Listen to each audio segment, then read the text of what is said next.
Bueno, entonces estas son las consideraciones que podemos mencionar en torno a la celebración del contrato individual de trabajo. Sí es evidentemente importante la celebración de un contrato individual de trabajo, pero no es un elemento indispensable para la existencia de la relación de trabajo. Si no se firma el contrato individual de trabajo, no quiere decir que el trabajador haya renunciado a los beneficios que le otorga la ley o a los beneficios de la relación de trabajo, pero tampoco significa que el patrón no tenga derecho a recibir los servicios a los que se comprometió el propio eh, trabajador a prestarle. La prestación de un trabajo, justamente llamada relación laboral, puede ser sin contrato.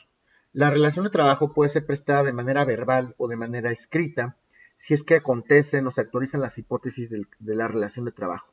Y van a producir exactamente los mismos efectos en derecho, en todas estas relaciones individuales del trabajo. Aquí el problema, como se los había comentado, es que pues tendríamos que acreditar como trabajadores en un momento dado la existencia de estas relaciones, de estos elementos de la relación de trabajo. Y ya para concluir también esos temas, nada más recalcar que es totalmente diferente la celebración del contrato individual de trabajo a la celebración de un contrato colectivo de trabajo, que ya también lo habíamos dicho, por ahí Andrea me lo leyó, creo, al tenor del artículo, o algún artículo había leído, al tenor del artículo 386 de la Ley Federal del Trabajo, justamente hablaba de los contratos colectivos de trabajo y entendíamos que los contratos colectivos de trabajo justamente también son convenios que realizan uno o varios sindicatos de trabajadores y uno o varios patrones o sindicatos de patrones o varios sindicatos de patrones con el objeto de establecer cuáles van a ser las condiciones por virtud de las cuales se debe de prestar el trabajo a una o a varias empresas. Esto también ya lo habíamos comentado. Les pido por favor que lo revisen y que lo documenten. La sesión anterior, ¿hasta aquí tienen alguna duda de esto de los contratos individuales? Y nada más esto que les menciono de los contratos colectivos, que tendría que ser materia de Derecho Laboral 2. A ver si nos alcanza a ver un poco de esto, pero pues aquí la materia es contrato individual de trabajo. ¿Tienen alguna duda de los contratos individuales? Lo que hemos comentado. No, profesor, esto que le preguntaba a Daisy, perdón, profesor, de en qué ley estaba reglamentado, si no me equivoco, es la Ley Federal de los Trabajadores al Servicio del Estado. Miren, la Ley Federal de los Trabajadores al Servicio del Estado regula las relaciones entre los trabajadores justamente que son empleados por el patrón y el patrón en este caso el Estado. Lo que estaba comentando Daisy en un momento dado, eh, son cada trabajador al servicio del Estado tiene propios reglamentos, propias leyes aplicables y propias normas oficiales que se aplican en un momento dado a la relación. Entonces, seguramente, y que Daisy por aquí nos desmienta, no sé si lo hayan pactado, si es que celebraron, y creo que debe de ser así, si lo pactaron en el propio contrato de trabajo, no sé si sea individual o colectivo, y este tipo de beneficios están regulados, pueden estar regulados al tenor de los reglamentos interiores, que eso ya lo vamos a ver después, pero dudo, y hasta donde tengo entendido, en la Ley Federal de los Trabajadores al Servicio del Estado no viene justamente lo que nos está comentando Daisy, sino ya es una de las modalidades que el propio patrón Estado se está obligando a permitir por parte de los trabajadores. ¿Sí me explico? Sí, profesor. Ok. A ver, permítame un segundo, jóvenes. Ahorita estoy con ustedes.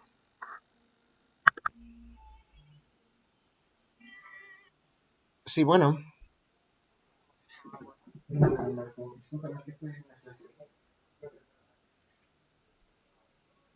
Ok.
Lo que le van a dar ahorita si quiere le transfiero, ahorita hacemos el tema.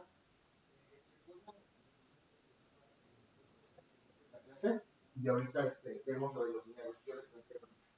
¿Ok? Órale pues, abajo. Órale pues, ahorita le marco.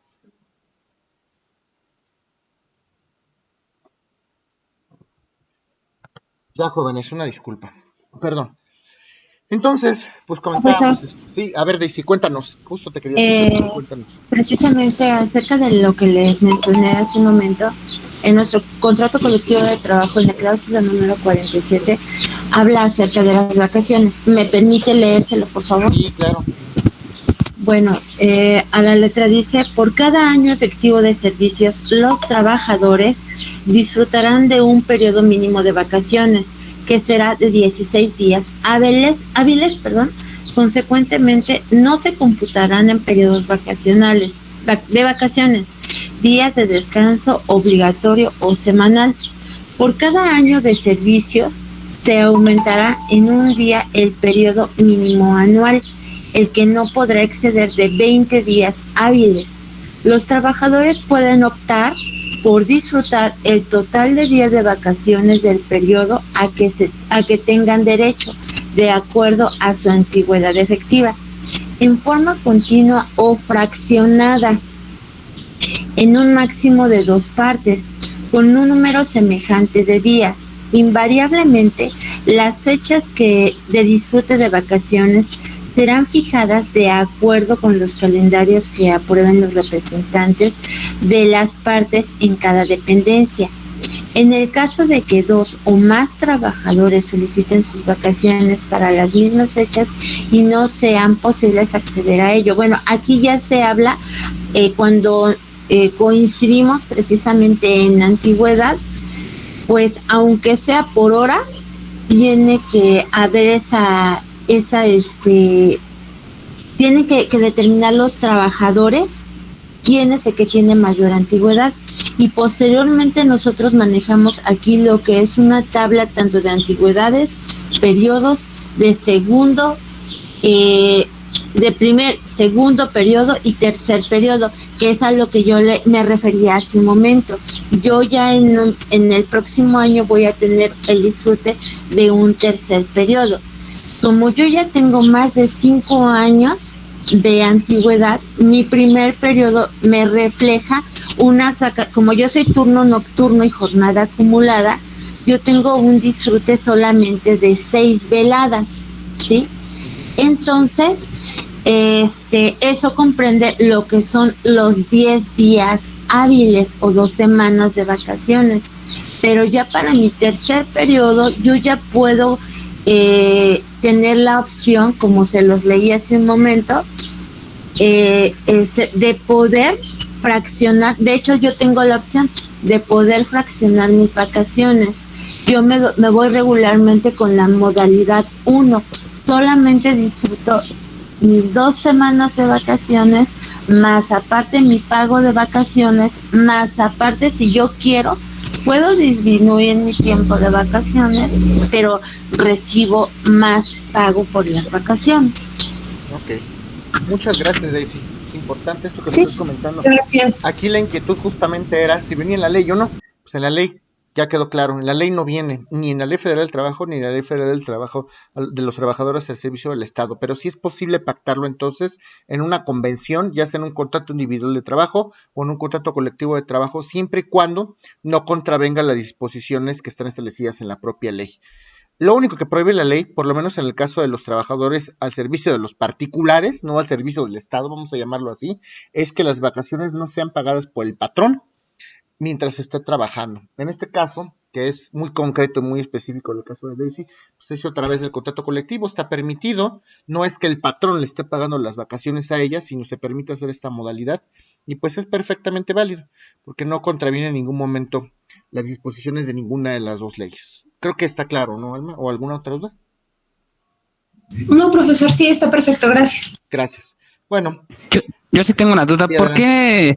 qué en el apartado B si sale el día de el monto de las vacaciones? Bueno, pero según en la Constitución dice que son mínimo, no mínimo de 20 días, pero en el apartado A no sale las vacaciones. O lo refiere la Ley Federal del Trabajo, pero no en la Constitución. Sí, porque hay una ley secundaria que te establece cuál es el mínimo de las vacaciones, precisamente, justamente. Sí, en los dos casos hay mínimo de vacaciones, pero pues en el segundo caso también es claro. Entonces, de hecho lo vamos a ver cuando veamos vacaciones, que es lo que les comentaba, 6 días en el caso de los trabajadores particulares, 6 días cada año. Por cada año se aumentan 2 días y así sucesivamente hasta llegar a un tope que lo vamos a ver en su momento. ¿Sí está claro? Sí, gracias. Ok. ¿Alguna otra duda, jóvenes?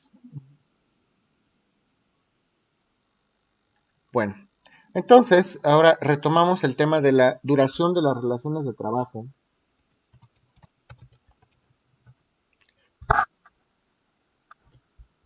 Duración de la relación laboral. Duración de la relación laboral. Y les comentaba que básicamente hay tres figuras. La primera es por obra determinada.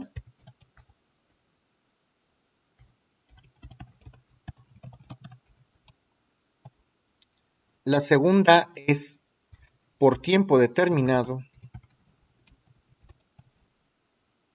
Y la tercera es por tiempo indeterminado. Por hora determinada, por tiempo determinado y por tiempo indeterminado. Ya también lo comentamos. Por obra determinada significa que solamente se va a contratar al trabajador o a los trabajadores para el cumplimiento y la terminación de una obra en especial o una obra específica. Les daba el ejemplo de la construcción de un edificio. Eso también ya lo comentamos. Por tiempo determinado, se va a contratar al trabajador o a los trabajadores por cierto tiempo.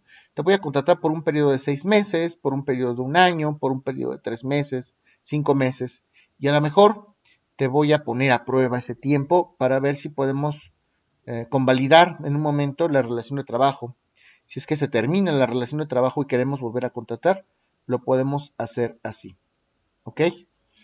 Y bueno, la Ley Federal del Trabajo, al efecto, dice que el contrato se va a celebrar específicamente cuando así lo exige la ley y por su naturaleza es necesario realizar esta celebración del contrato. Si nosotros vamos a celebrar una relación de trabajo por tiempo determinado, tiene que ser debidamente documentado, como lo dice el propio artículo 37 de la Ley Federal del Trabajo, cuando es específicamente necesario. La ley sí nos obliga, que habrá algunos casos, cuando tenemos que establecer ciertos plazos o cuánto va a durar esta jornada, pues tendremos que hacerlo a través de un contrato individual de trabajo. Ahí sí es forzoso.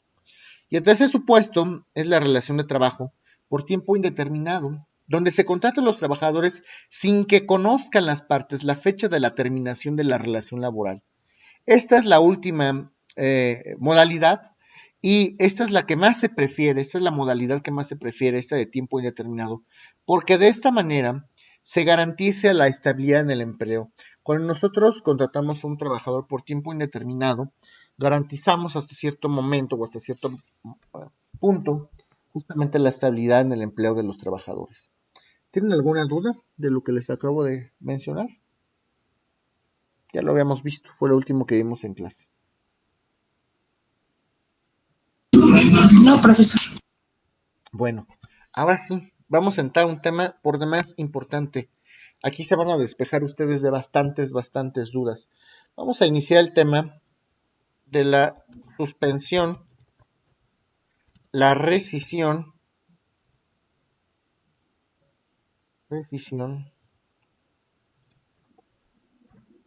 y terminación de la relación laboral. Hay que distinguir. Una cosa es que se suspenda la relación de trabajo, otra cosa es que se rescinda. Pedir la rescisión de un contrato, que lo puede hacer cualquiera de las partes, es pedir, significa que alguna de las partes pida que se termine la relación de trabajo. Rescindir significa que el contrato de trabajo o que cualquier contrato concluye. Vamos a rescindir el contrato de arrendamiento. estamos dando por concluido el contrato de arrendamiento por alguna causa, pero estamos dando por concluido el contrato base de la relación en este caso o base de la acción. Y terminación, naturalmente, ¿de qué manera pueden terminar o pueden concluir las relaciones de trabajo? Que esto va a ser muy importante. Es de las cosas más importantes de este curso. Y hay 3 supuestos. Digo, una cosa es que hablemos de terminar el contrato de trabajo o la relación del trabajo por causas imputables al trabajador. Vamos a terminar la relación de trabajo por culpa del trabajador. El trabajador hizo algo lo suficientemente grave como para terminar la relación de trabajo. O el patrón por causas imputables al patrón también. La relación de trabajo se puede concluir por causas imputables al patrón. O también se puede dar el caso de que ninguna de las dos partes, tanto patrón como trabajador, tenga culpa. No necesariamente tiene que haber un culpable, simplemente quisieron terminar la relación de trabajo y punto, ¿no? Se concluye la relación y ese es el tema. Y bueno, lo primero que vamos a analizar entonces son las causales de la suspensión de la relación de trabajo, o de las relaciones de trabajo. Ojo, cuando se suspende una relación de trabajo, no significa que se termine. Esto es muy importante. La suspensión solamente pone pausa a la relación de trabajo. No extingue la relación de trabajo, ni por culpa del trabajador, ni por culpa del patrón. No hay imputabilidad o no hay culpas para ninguna de las partes. No es culpable el patrón, no es culpable el trabajador. No se ha terminado la relación de trabajo, simplemente se suspende, deja de cesar sus efectos o deja de tener sus efectos en derecho. O más bien, cesa sus efectos de manera parcial, que es lo que quise decir. Cesa los efectos de manera parcial. Y no hay ninguna parte que sea culpable. Las causales para la suspensión de las relaciones de trabajo vienen señaladas de manera expresa en el artículo 42 de la Ley Federal del Trabajo. Y vamos a analizar cada una de ellas. ¿Ok? Fíjense cómo en las causales que vamos a analizar a continuación no hay ninguna o no existe ninguna razón que pueda ser imputable a alguna de las partes. Lo primero que vamos a platicar es la enfermedad. Es la primera causal. Enfermedad contagiosa del trabajador. Esa es la primera causal. Enfermedad contagiosa del trabajador. Como ahora lo estamos viviendo, muy de moda, esto de la pandemia. Se supone que si el trabajador, ahorita porque estábamos viviendo una pandemia y además se considera una situación, una causal de fuerza mayor y además dar incapacidad. Pero sí, se supone que si el trabajador tuviera una enfermedad de trabajo, tuviera una enfermedad contagiosa, se suspende la relación de trabajo. Una enfermedad que le inhabilita para ir a la fuente de trabajo. Una enfermedad que imposibilita física y materialmente al trabajador para asistir a sus labores, porque existiría un riesgo de contagio. Si la ley estipuló esta causa como una suspensión para la relación de trabajo, esto significa que está protegiendo la seguridad y la salud de los demás trabajadores, el propio espíritu de la ley. Ya lo que se pacte, si se va a pagar o no se va a pagar salario, que técnicamente, salvo que existe una incapacidad formalmente dicha, pues en este supuesto sí, se tendría que pagar este periodo, ¿no? Pero si no existiera una incapacidad, pues el patrón técnicamente tampoco es que estuviera obligado, porque la suspensión, porque es una causa de suspensión y la relación está suspendida.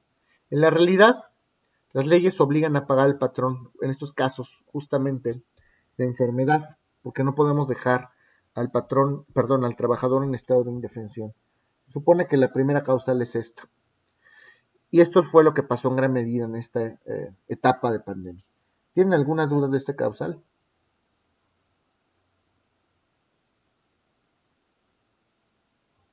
Esta causal no recibe al 100% lo que es su salario, solamente una parte proporcional. Depende cómo lo hayas documentado. si hablamos estrictamente de suspensión de las relaciones de trabajo, la suspensión implica el cese de salario. Ya si existe una incapacidad y entonces el IMSS propicia y entonces el patrón está obligado en parte a pagar esos gastos médicos, pues a lo mejor el patrón tendría que pagar cierta parte. Pero ojo, qué bueno que comentas esto, porque no tenemos que confundir una enfermedad contagiosa que contrajo el trabajador y un accidente de trabajo. Es muy diferente que yo me contagie como trabajador y otra cosa muy diferente es que yo haya tenido algún accidente de trabajo. En ese caso, en el caso del accidente de trabajo, aparte de que el IMSS o el Servicio de Seguridad Social competente sí está obligado a dar una incapacidad, también el patrón, en esos casos, en los casos de incapacidad permanente, incapacidad total, total permanente, permanente parcial, que son un montón, en esos casos, el patrón sí está obligado a pagar cuando sea un accidente de trabajo. Pero no estamos hablando de un accidente de trabajo. Esto es importante. ¿Sí me doy a entender o no, Daisy? Uh-huh. Sí, profesor, gracias. Sí. ¿Alguien más? Sí, profe, una pregunta. Por ejemplo, ¿qué función tendría la norma oficial mexicana 035 referente a los riesgos de trabajo? Contemplando ahorita esto que usted menciona, ¿eso lo toma en cuenta, digamos, el Instituto de Seguridad Social para contemplar esto? ¿Qué Instituto de Seguridad Social? ¿El IMSS, el ISSSTE? ¿Qué dice esa norma? Cuéntame. La norma oficial mexicana número 35 Uh-huh. habla de los riesgos de trabajo y hace una clasificación que son biológicos. Ok. Se me fueron los otros, pero bueno, este es el contexto que tiene y cómo conllevaba que no se contemplaba para el contexto de la pandemia, porque precisamente esa norma lo que trata es prevenir accidentes de trabajo. Y en cuanto a lo que mencionaba, es que a veces uno piensa que un accidente de trabajo es solamente la remuneración en el momento, y no, porque cuando existe la cosa, ¿cómo lo catalogo? Invalidez, o ya no tiene, se tiene que, aparte de que se les tiene que brindar el seguro social, que son citas médicas, operaciones, etcétera, se tiene que hacer la manutención total, porque el trabajador ya no es apto A ver, para no es desempeñar su actividad, manutención, ¿no? es una indemnización. Ok, Ok, en primer lugar. En segundo lugar, sí hay una norma oficial mexicana que sugiere o que clasifica o que especifica qué tipo de riesgos puede haber.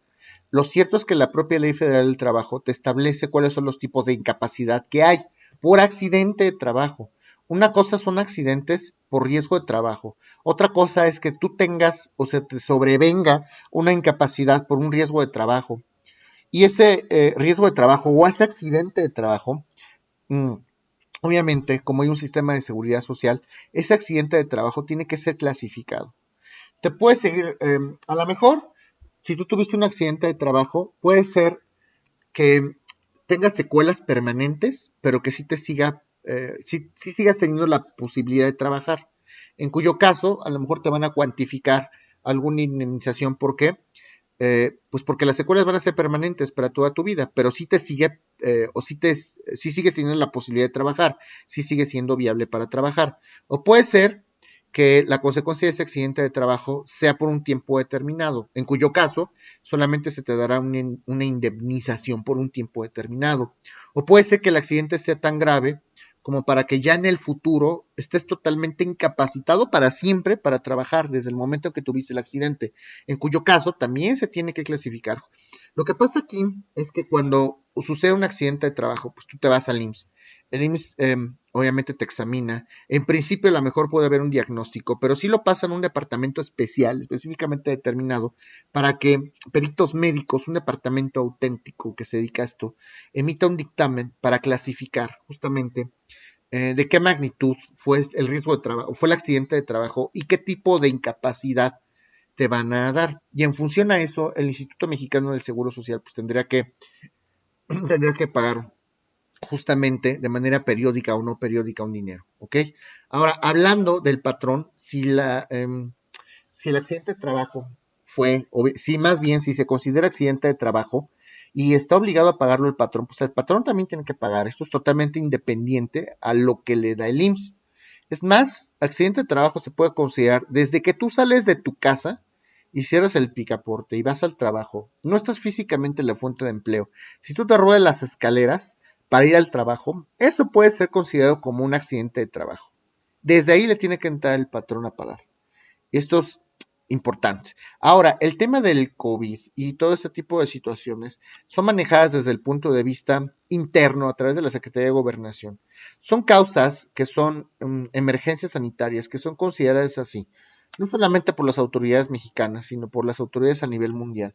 Y las autoridades, por ejemplo, en el caso de México, emiten ciertos decretos de trámite para trabajar y tratar de manera inmediata, para solucionar de manera próxima, inmediata y suficiente justamente estos males que se acontecieron con motivo de la pandemia, para poder controlar y poder regular y poder proteger en la medida de lo posible, pues la vida de todos los habitantes. Siempre va a ser o siempre va a tener mayor peso, naturalmente, la vida de las personas que cualquier tipo de convención o cualquier tipo de contrato que puedan pactar. Las autoridades mexicanas lo han considerado como, sí, pandemia, pero es una pandemia, no es una situación que podamos prever todos los días. Podemos entrar justamente en una causal que vamos a ver más adelante, de terminación de las relaciones de trabajo, que puede ser la simple y llana terminación de las relaciones de trabajo por una causa fortuita o fuerza mayor. Son situaciones que no estuvieron en las manos ni del patrón ni del trabajador. ¿Qué pasa si el patrón también se descapitalizó? Porque eso ocurrió. Los patrones se descapitalizaron en este periodo de la pandemia. Entonces, pues, ¿qué pasa? El patrón, por más que quiera a lo mejor subsanar y por más que queramos fomentar el principio de estabilidad en el empleo, por más que queramos cuidar y sanar y subsanar estos salarios de los trabajadores y las vidas, pues a lo mejor es algo que no está en las manos del patrón. Entonces, esto se pudo haber manejado o se manejó en muchos casos, como lo dice la ley, lo estricto y lo ortodoxo, es una de las causales, no de suspensión, sino en algunos casos hasta de terminación de la relación de trabajo. Si la fuente de empleo no tiene medios suficientes para subsistir, por una causa que no sea imputable al patrón, pues tampoco es que exista una obligación y hasta donde den también las cosas. Eso también lo prevé la propia Ley Federal del Trabajo y lo vamos a ver justamente en estos temas. ¿Sí respondí la duda, Alberto, o no del todo?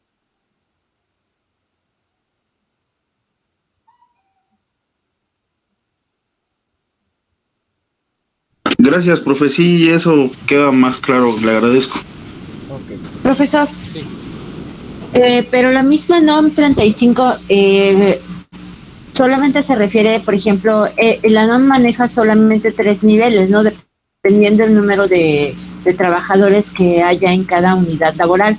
Además, obviamente, cuando tú abres una empresa y dependiendo del giro de la empresa, tú tienes que aplicar ciertas, o más que nada valorar cuáles podrían ser las fuentes de riesgo de trabajo. claro.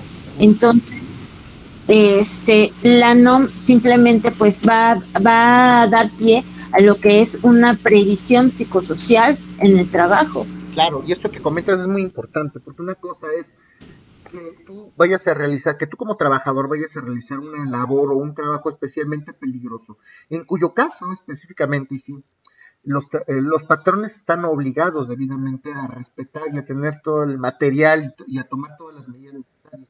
Si el patrón no lo hace, si el patrón no cumple esas medidas, ahí sí voy a ampliar la respuesta que también está dando Alberto. Si el patrón no cumple estas medidas, si, por ejemplo, estamos hablando de una fábrica, de un laboratorio de químicos, etcétera, y el patrón no cumple esas medidas, pues ahí lo que va a suceder es que la autoridad competente administrativa, ¿no? Sí trabajo, pero no concordante con las juntas, tendría que ser la Secretaría de Trabajo y Previsión Social, puede ser una serie de visitas de verificación para saber, para conocer si la fuente de empleo está cumpliendo con todas aquellas medidas que establece la norma oficial mexicana. Y esto es el pan nuestro de cada día, también las fuentes de empleo. Vamos a ver si esta empresa que se dedica a tratar residuos peligrosos está cumpliendo con la normatividad y tiene sus trabajadores debidamente protegidos y traen máscara y tiene señalamientos y los tubos están pintados de colores y todo este tipo de situaciones. En el caso de que no fuera así, lo que hace la Secretaría de Trabajo y Previsión Social después de haber hecho una visita de verificación, a través de un proceso con las garantías esenciales de legalidad, le va a dar una oportunidad al propio patrón para que ofrezca pruebas, para que manifieste, para que alegue, y al final se va a iniciar un procedimiento de imposición de sanciones con base en las evidencias, con base en lo que vio la autoridad, e impone multas. La propia Autoridad de Trabajo y Previsión Social impone multas que pudieran ser impugnadas o no mediante un recurso ordinario, y si se pierde el recurso ordinario a través del juicio famoso de nulidad. Tendría que ser más o menos así. La autoridad administrativa trabaja distinto, y esto de las normas oficiales mexicanas no es una situación del todo que se tenga que ventilar. De hecho, nada se tendría que ventilar en las juntas de conciliación. Le compete a las autoridades meramente administrativas, y si se incumplen, amerita entonces, puede ser una sanción consistente desde una multa, suspensión parcial, suspensión total de actividades, clausura. Y es delicado. No sé si terminé de responder. Qué bueno lo que comentas, es importante. Gracias. Bueno, ¿alguna otra duda, jóvenes? Sí, profe, yo tengo otra duda aquí otra vez yo. ¿Qué tan cierto tiene de que, por ejemplo, que tienes un cierto tiempo para, por ejemplo, lo que usted comentaba, del trabajo, de tu casa al trabajo tiene cierto tiempo, y en caso de que te pase algún accidente, ahí se podría dar la incapacidad? ¿Y tendría algo que ver el nombre de la empresa, lo que usted decía, donde vas a laborar, y si te pasa un accidente, pero estás trabajando en otra sucursal y te pasa algo, tendría algo que afectaría en tu pago? No, por supuesto que no tendría que afectar en nada al pago. Y es totalmente cierto. Si tú vas de tu casa al trabajo, desde que sales de tu casa, desde ese momento, y vas camino al trabajo, desde ese momento la ley, y lo vamos a ver más adelante, lo considera como riesgo de trabajo. Si tú te accidentas de camino a tu casa al trabajo, eso ya tiene que ser cubierto por ley como accidente de trabajo. Y si estás en otra sucursal o en otro establecimiento, pues, y lamentablemente ocurre un accidente, por supuesto que también es considerado como un accidente de trabajo. Imagínense el trabajo de los choferes. Imagínense que alguien trabaja para General Motors, para Nissan, para BMW, y que de repente estás en la planta de Puebla. Tú trabajas para la planta de la Ciudad de México, pero te vas a la planta de Puebla y luego la de Celaya, y en la de Celaya te accidentaste porque pues te dieron la instrucción, aunque no es la planta del estado de la Ciudad de México, que es donde tú formalmente prestas el trabajo, estabas en tu jornada de trabajo, bajo las instrucciones de tu patrón, con esa subordinación que nos obliga la ley con toda la extensión de la palabra, y por supuesto que es un accidente de trabajo que tiene que ser cubierto a todas luces, no por el trabajador, sino por el patrón. ¿Sí? ¿Sí me di a entender? Uh-huh. Okay. Sí. Gracias. Profesor, y este mismo caso aplica si, por ejemplo, la empresa tiene registrada un domicilio del trabajador, pero un ejemplo, sale y no iba como tal a su domicilio, ¿no? Sino que el accidente ocurre sí cuando va saliendo del trabajo, pero rumbo a otro domicilio. ¿Eso nada afecta? ¿Vas a trabajo? ¿A dónde vas? ¿Vas de tu casa a otro, o a dónde vas? ¿A otra casa? ¿O cómo sería? No, o por ejemplo, que voy hacia el trabajo, pero no parto No desde el domicilio que tiene la empresa, ¿no? Sino a lo mejor de la casa de un familiar. Nada tiene que ver mientras vaya no, claro. el trabajo. Mientras tú salgas, no tiene que ser un domicilio en específico, mientras tú salgas de algún punto a trabajar, ya es considerado accidente de trabajo. Te diriges hacia la empresa, te diriges hacia tu fuente de trabajo. ¿Sí? Profesor, disculpe, pero eso sí tiene que ver, porque precisamente cuando tú haces el contrato con el patrón, especificas tu domicilio. Claro. Y en salud del trabajo de la bueno, nosotros así en el IMSS lo manejamos. Uh-huh. En medicina del trabajo, si tú te desvías, si no llevas como tal esa línea, y es ahí donde discrepan precisamente muchos trabajadores, porque lo que sucede es que si tú te desvías de ese camino como tal, o hiciste una parada fuera de la ruta de tu casa al trabajo, ya no te lo consideran como accidente. Pero vas de un lugar al trabajo, ¿no? O sea, aquí el punto es, no vas a hacer paradas, vas de un lugar a tu trabajo, ¿no? No te lo consideran como accidente de trabajo. Es muy cerrada esa parte en el salud del trabajo. Claro, en el sector salud, ¿no? Pero no, y también tratando, bueno, sí, o sea, ya tratándose de trabajador particular, y hace reportas en salud, en medicina del trabajo, del IMSS son muy, muy cerrados ahí en esa parte. Sí, en el IMSS son súper cerrados y seguro no te lo van a pagar. Pero si tú demandas al patrón, sí lo ganas. Sí lo ganas. Digo, a lo mejor es un plan un poquito cerrado, pero sí, sí lo ganas. Y en el IMSS siempre te van a poner la piedra. Tienes toda la razón, Daisy. El comentario es acertado. Pero si lo peleas, si vas camino al trabajo y lo acreditas, sí lo ganas. Sí hay casos documentados. Pero sí, o sea, tienes razón. Si hay algún tipo de desvío, pues si es el supuesto, pues por supuesto, podría operar así, ¿no? Tienes que ir rumbo al trabajo, que es lo que, por eso preguntaba. Que quede claro que tienes que ir rumbo al trabajo. Y que tiene que ser además con el patrón, que son cosas diferentes. ¿Sí o no? ¿O quedamos dudosos? Sí, Sí. profesor. No, Profesor, pregunto. Puede ser, ¿no? Sí. sí, Y sí, al sí. Esto que le comentaba Martín sobre el tiempo, a mí me tocó en una ocasión que estaba esperando afuera del seguro, uh-huh. que llegó un chico que había tenido un accidente, pero el accidente había sido un día antes, en la mañana, justo cuando iba al trabajo. Uh-huh. Pero en el momento como que el chico lo dejó pasar, pero ya en el transcurso del día empieza a sentirse mal y se presenta al día siguiente Uh-huh. y le dijeron que no porque ya había transcurrido cierto tiempo. Uh-huh. Creo que le dijeron que ya había rebasado 24 horas, entonces es que esto eso es se lo que voy. aplica. Fíjense, les voy a platicar de un caso. Es que sí está muy debatido y lo entiendo. Justamente tuvo uno. Se trata de un trabajador que prestaba sus labores para un comedor público. Un comedor público, creo que se llamaba Sosma la empresa, no sé qué. La sede creo que está en Querétaro. Pero además tiene una sede aquí en la Ciudad de México. Y lo presentan, lo presenta con una persona física, Edgar se llamaba, creo que el patrón. El día uno, el día uno de trabajo, qué mala suerte para este señor. Porque además este señor vive en la Ciudad de México, bueno, en Tlalnepantla creo. Pero el día uno le dicen, preséntate en Querétaro. Y en Querétaro, pues no está su casa. Pues no sé dónde se quedó el señor, si en un hotel, si en casa de un familiar. No, eso sí lo desconozco totalmente. Pues el señor tuvo que quedar en Querétaro. Pero el día uno a la planta de Querétaro, que es donde tenía que ir a hacer sus primeras actividades. Y además el trabajador registró un domicilio en Tlalnepantla, que fue muy cercano a la Ciudad de México, y su fuente de trabajo iba a ser aquí en Insurgentes, ya que estaba aquí. Pues el señor va y se presenta en Querétaro y se quedó en Querétaro. El primer día se traslada de Querétaro. Y de repente, en el Inter, el señor, eh, pues sin entrar a la fuente de empleo, afuera, le dicen que tiene que aprender a manipular o que tiene que manipular un montacargas. Se sube el montacargas para subir un producto afuera del edificio, ni siquiera había entrado al edificio. Y el montacargas se le rompe una polea, una situación así.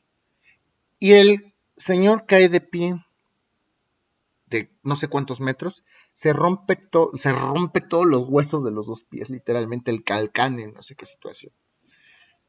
Y aquí el señor lo primero que va a hacer es justamente pues, ir al IMSS, el día uno de trabajo, el día uno, qué mala suerte. Se va al IMSS y volvemos a lo mismo. El IMSS le pone todos los taches del mundo, ¿no? A ver, espérame. Tú todavía no habías accesado a la fuente de trabajo. Tú no venías de tu domicilio, tú no venías de Tlalnepantla, tú no esto. Y al final se la hacen larga, etcétera. Pues le clasifican la enfermedad, no se lo quiere, lo peleó el señor además administrativamente. No puede ser accidente de trabajo, y además lejos de todo esto, porque llevaba un día trabajando el señor. No puede ser accidente de trabajo porque llevas un día trabajando, ni siquiera conoces la fuente de empleo, ni siquiera habías accesado al edificio, ni siquiera venías de tu casa, etcétera.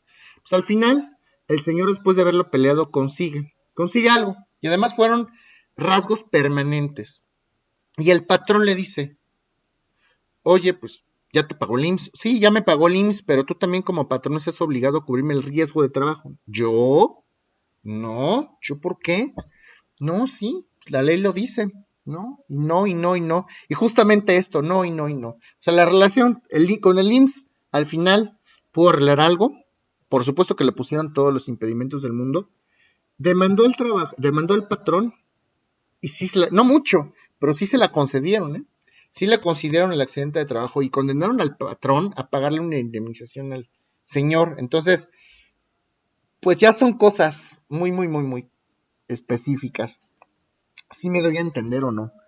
Entonces, pues puede ser discutible. Lo cierto es que, pues la última palabra no la tenemos nosotros. La tiene las juntas de conciliación futuros tribunales. No sé si respondí la duda o no. Uh-huh. Sí, hola, profesor, gracias. Sí, más o menos así. Ok. Salida del trabajo. ¿Qué pasa si hay un accidente de la salida del trabajo a tu casa? Es que también volvemos a lo mismo. Si vas del trabajo a tu casa y te pasa algo, a criterio de la autoridad, y no me refiero a IMSS, me refiero a la Junta de Conciliación, pero como dice Daisy, si te diriges a otro lugar y ya saliste, pues yo creo que ahí no operaría. En lo absoluto operaría. ¿Ok? En ese contexto, profe, yo creo que es más bien, digamos, la medicina de trabajo ya tiene establecido, serían los trayectos, ¿no? Porque si, digamos, si el trayecto A es mi casa, trayecto B es mi trabajo, no tendría que haber un desvío en ese contexto. Solamente Además, ya como lo... terminaste la jornada de trabajo. Uh-huh. Exacto, exacto. Pero en ese inter, yo creo que a lo que nos tratamos de entender es esa parte de que a lo mejor yo me desvíe, ¿no? A lo mejor me desvío por otra cosa ajena al trabajo, entonces Claro. ahí la situación cambiaría porque el contexto ya es diferente, ¿no? Yo lo veo de ese modo porque, mire, por ejemplo, en el tema de los choferes, pongamos, ellos ya tienen una ruta preestablecida y hasta para parar eso tienen GPS. Entonces, tú sales de, ¿cómo se llama? Sales de Justo Sierra y tienes que llegar a Azcapotzalco, ¿no? Uh-huh. Pero si en ese proyecto, en ese trayecto, identifican que hubo 3, 4 paradas en diferentes puntos, pues bueno, ahí ya, entonces esa parte de la investigación, bueno, no nos compete a nosotros, ¿no?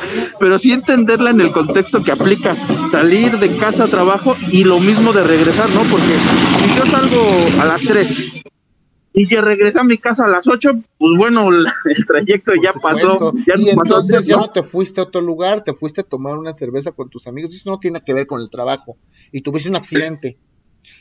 Ya no estás en tu jornada de trabajo. Pero sí suele pasar. Sí, ya no estás en tu jornada de trabajo y además, pues por ejemplo, este ejemplo que me planteabas, te trasladas de Justo Sierra a Azcapotzalco. Ahí sí estás en tu jornada de trabajo. Por supuesto que ahí es a todas luces accidente de trabajo. Ahí sí, porque estás en tu jornada. Pero si hay como tú dices, si hay un desvío, si pasas a otro lugar, pues ahí yo creo que ya no operaría. Por lo menos conforme a las reglas que establece la ley. Está interesante este tema, está debatido, pero bueno, recuerden, aquí no venimos a imponer, todos tenemos puntos de vista y pues finalmente la última palabra no la tenemos nosotros, la tiene la autoridad, ¿ok? Bueno, esta es la primera causa de suspensión. Vamos a hablar de una segunda, justamente en torno a esto de las incapacidades. Se puede suspender las relaciones de trabajo por incapacidad temporal.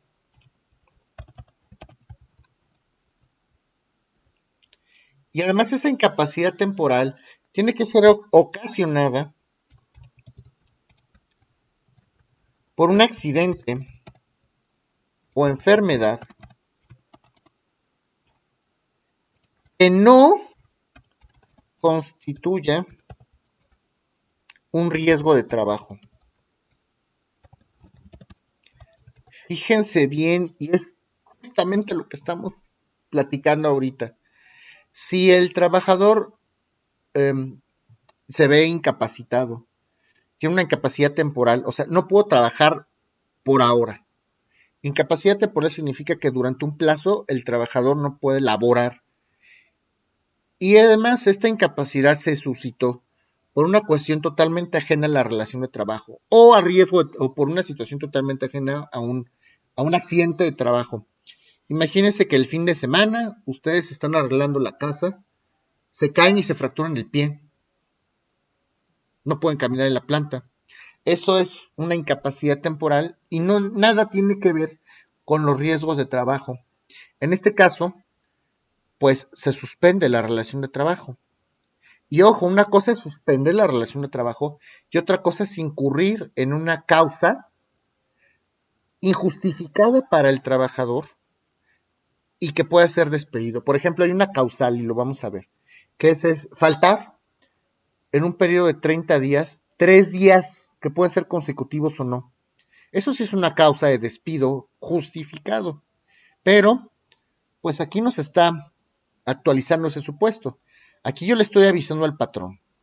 Son situaciones totalmente ajenas a la relación laboral Se capacita al trabajador para desarrollar sus funciones. Se trata de un supuesto diferente donde el accidente de trabajo ocurre. Es injusto que el patrón pague por algo que el propio trabajador ocasionó en su tiempo libre y que no tuvo nada que ver con la situación laboral. No obstante, el trabajador, pues obviamente se le protege, como ya lo habíamos comentado, mediante esta seguridad o este proceso de seguridad social, que como ya hemos indicado, pues tiene sus propias reglas. El Instituto Mexicano de Seguro Social se trabaja y se protege por sus propias normatividades. Entonces, en ese supuesto, donde hay una incapacidad temporal, se suspende la relación de trabajo sin imputabilidad para el propio patrón. El patrón aquí no tendría que pagar nada. El patrón para eso le está dando el seguro social al trabajador. Fue un accidente totalmente ajeno a la relación de trabajo. Sí, tienes tu IMSS, yo estoy aportando para el IMSS, por eso te estoy protegiendo, pero pues la relación de trabajo está suspendida hasta que no recuperes tu capacidad para volver a trabajar. ¿Sí está claro esto o no? Sí, profe. Yo creo que también ahí sabe qué bueno que podíamos tomar en cuenta cuando las mujeres se embarazan, tienen su periodo y está preestablecido. Eso sí está protegidísimo por la ley.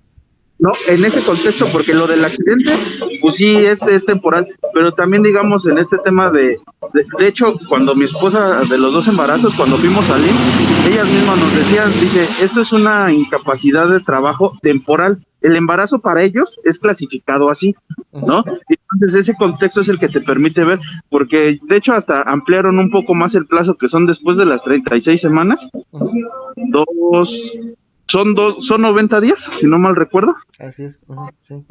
Y creo que aumentaron, por ejemplo, en el caso de la Ciudad de México, sacaron un mes o mes y medio más para que pudieras estar con el bebé.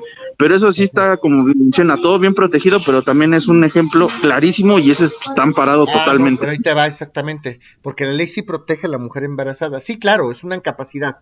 La mujer embarazada tiene acceso a esta incapacidad, independientemente de que tiene un servicio de seguridad social, llámale IMSS, llámale ISSSTE, llámale ISFAM, donde se puede atender, obviamente si ella se quiere atender en un hospital privado, o su marido, la familia, o como sea, claro que sí.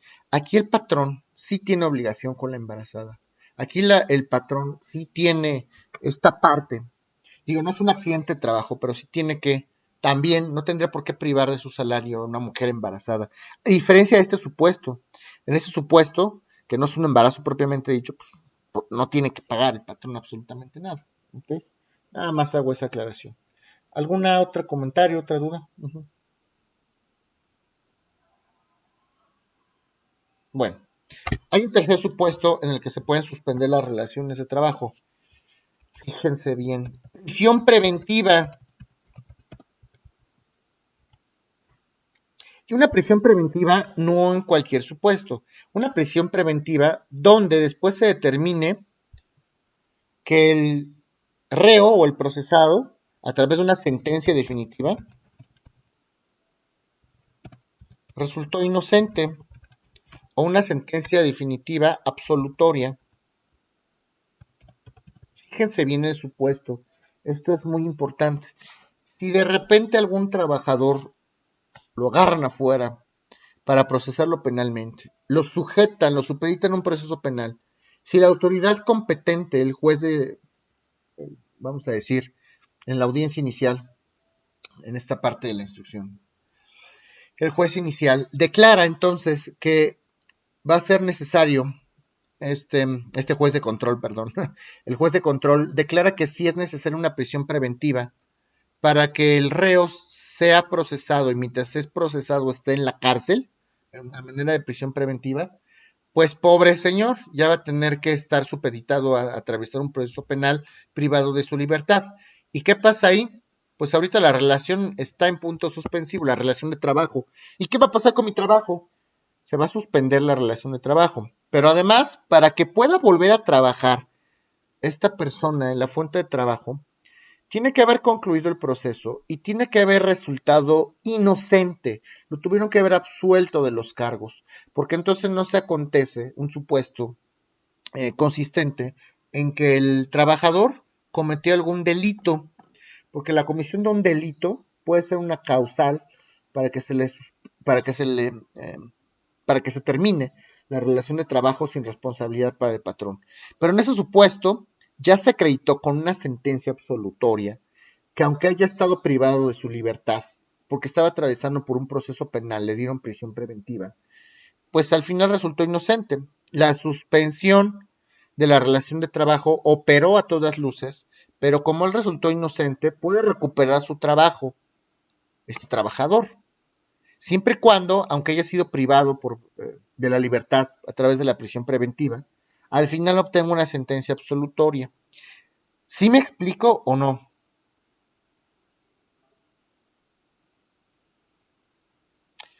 El supuesto entonces es la prisión preventiva seguida de una sentencia absolutoria. Si el trabajador, si el trabajador obró para defender los intereses del patrón, además, que eso es bastante importante, el patrón es el que debe de pagar estos salarios. Vamos a decir que eso también es importantísimo. Vamos a decir que metieron al trabajador a la cárcel por culpa del patrón. Oye, Juanito, bríncate esa barra y sácale al de la competencia, róbale estos documentos, porque si no me va a ganar la licitación. Oiga, pero es que eso es malo, no te preocupes. Bueno, al pobre señor lo cachan robándose los documentos porque le dio instrucciones al patrón.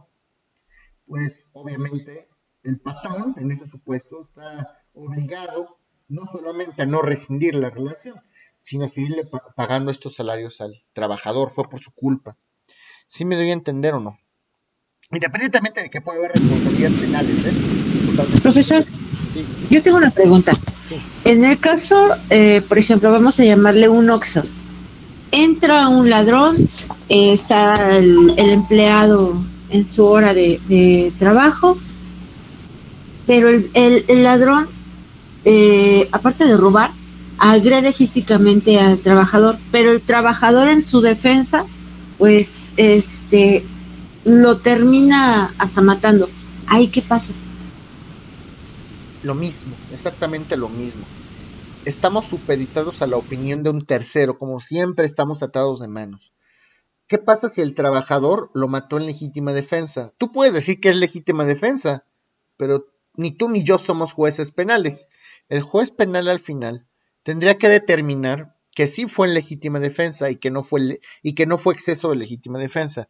Si al final el juez penal determina que sí fue legítima defensa, pues entonces el trabajador por supuesto que tendría que estar en aptitudes para regresar a su trabajo. Además, el patrón, en un momento dado, se supone que está protegiendo al trabajador con un sistema de seguridad social. Si no, el patrón tendría que hacerse cargo de todas aquellas lesiones, malestares, pero siempre vamos a estar supeditados a la decisión final para saber si fue, pues por temas de trabajo, pudo haber sido también que hasta pudiera ser considerado como lesiones derivadas de un riesgo de trabajo, ¿no?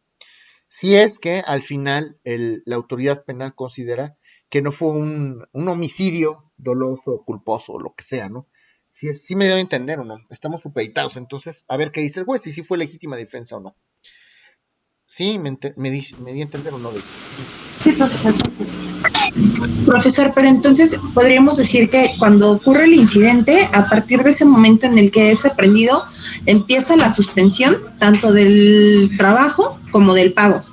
Y hasta que se tiene la sentencia y un juez dictamina que el patrón efectivamente tiene que pagarle este salario, se le paga por todos este tiempo que no trabajó, pero hasta que se tiene la sentencia, o inmediatamente a partir de que lo aprenden, el patrón continúa. Fíjense el supuesto. Ok, fíjense el supuesto. El patrón está obligado a pagar los salarios del trabajador si se somete a prisión preventiva, siempre y cuando el patrón haya tenido la culpa. Y entonces, si el patrón está obligado, pues el patrón tendrá que seguir depositando salarios, aunque desde ese momento aprendan al trabajador.